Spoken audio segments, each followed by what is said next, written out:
მინდა თქვა, რომ ჩვენს ახალგაზრდულ ბიბლიოთეკას მიენიჭა ლადო ასათიანის სახელი. არაჩვეულებრივი პოეტი, არაჩვეულებრივი ახალგაზრდა, ცდილობით სავსე, ყურადღებიანი, ნიჭიერი, რაც მთავარია და რომელსაც უყვარდა წინა სამწუხაროდ ამეთი გარდაიცვალა სულ 26 წლის. მამა იყო მელქისედეკ ასათიანი და დედა იყო ლიდა ჩხიტიშვილი. ლადოს ყავდა და-ძმა გოგიტა და მედიკო. მეუღლე ანიკო ვაჩნაძე, მათ ყავდათ ერთადერთი ქალიშვილი მანანა. საერთოდ მინდა გითხრათ ბავშვებო, ასათიანთა სამშობლო ეს არის ლეჩხუმი, სადაც გამრავდნენ, სახლობდნენ 20 სოფელში და ერთ-ერთი სოფელი იყო ბარდნალი, სადაც გაიზარდა და დაიბადა ლადო ასათიანი.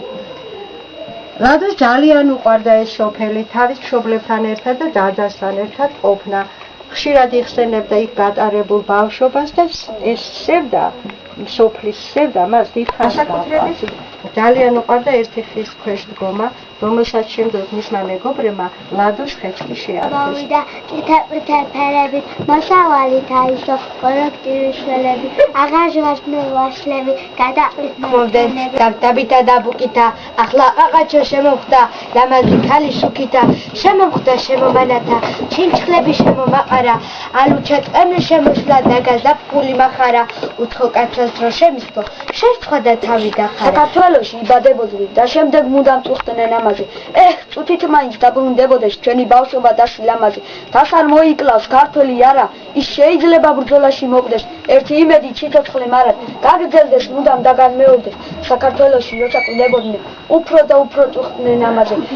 წუთით მაინც დაბრუნდებოდეს ჩვენი ბავშვობა და შილამაზე. ვაჟკაცობა ძველთაგან მოკვდეს, ყველამ გაიგოს, ყველამ იცოდეს, ჩვენ შეიძლება ბრძოლაში მოკვდეს, მაგრამ არც მაშინ ტოვებ ციცოცხლეს.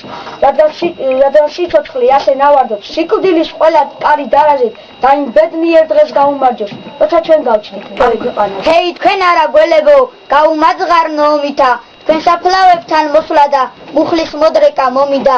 შავჩოხიანო ვაჟკაცო, ჭრილობა ხომ არ შეგხსნია, ეს სისხლი არის თუ მართლა ყაყაჩოების ცეცხლია. შავჩოხიანო ვაჟკაცო, ახე რამ გაგა ხალისა, ჟღრიალი ხომ არ მოგეხმათ, პატარა კახის ხმალისა.